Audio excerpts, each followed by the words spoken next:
jaalante waan hin beekiin natti nuufaatte riba rafuu anooti qabe halkaniin guyyaan boqonnaan dhabee ayensi eegaan abdii guutuu si maleen fedhu amma dhumaattu kootu anaaf jedhi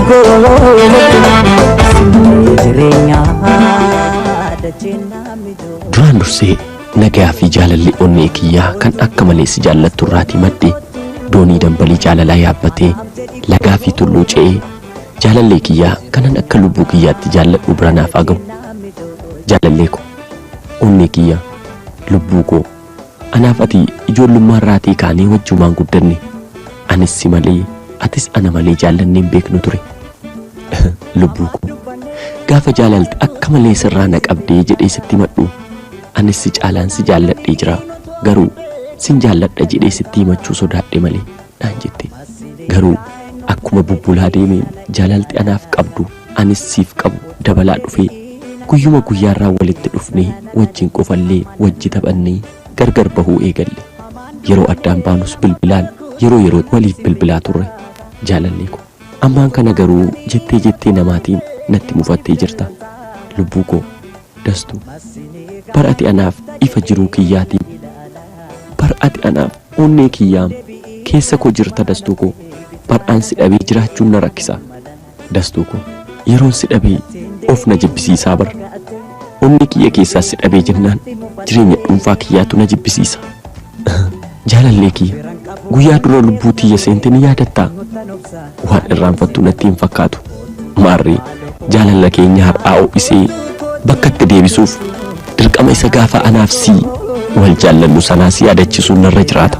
Jaalala keenya keessatti maal akka dabarsine yoo yaadatte kan har'a namni jetteedhaan addaan nu baasaa jiru kana irraanfattee jaalala keenya isa dhugaa sanaan jettee namaa of keessaatii balleessita. Maarree dasii kiyya kan guyyaa sanaa kanan kaaseef kanaaf hin irraanfattu nan beeka. Gaafa ani dhimma lafaatiin wal qabatee bara 2009 keessa mana amala sirreessaa godina Harargee Bahaa magaalaa Harar keessatti murtii seeraa jala ture yeroo atii fi hiriyoonni kee dhuftanii na jajjabeessitan ni yaadatta miti? Guyyaa sana jaalala ani siif qabu ni beekta. Ofii keessa na jaallatta. Hundumaa caalaa garuu maaliif akka ta'e hin beeku guyyaa ati mana amala sirreessaatti dhuftee na laaltisan hagaadhaa ija koo dura deemta.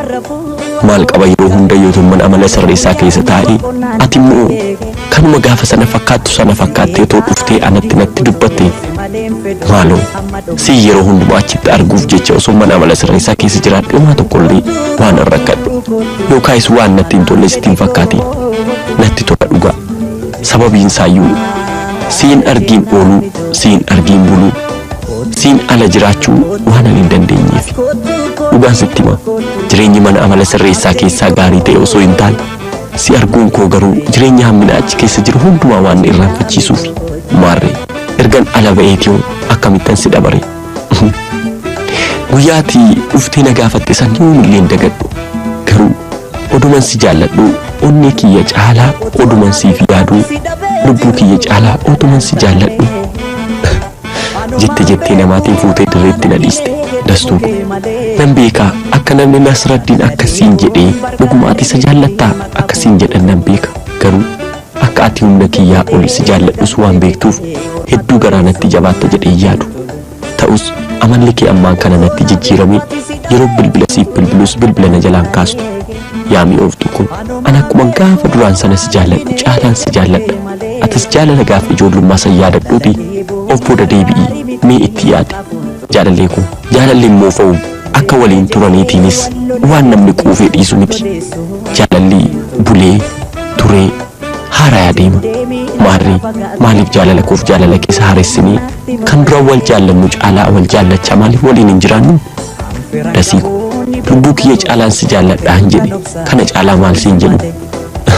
Tole haa ta'u jecha ati barbaaddu meelattiin kan ati barbaadde sana siin hin jedha.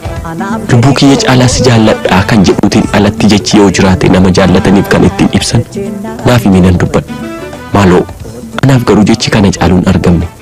Of caalaa si jaalladhe kanaan ol akka manga si jaalladhu hin beeku. Yoo jiraate silaa sin jaalladha.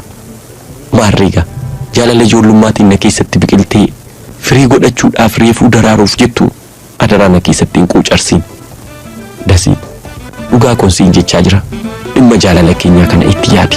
Si malee namni biraa jaalalaan na mo'achuu danda'u hin jiru. Si wajjin malees jiruu koo ijaarrachuu hin barbaadu. Ana jaalallee kee Nasraddiinidha. Jaalallee koo Dastuudhaaf.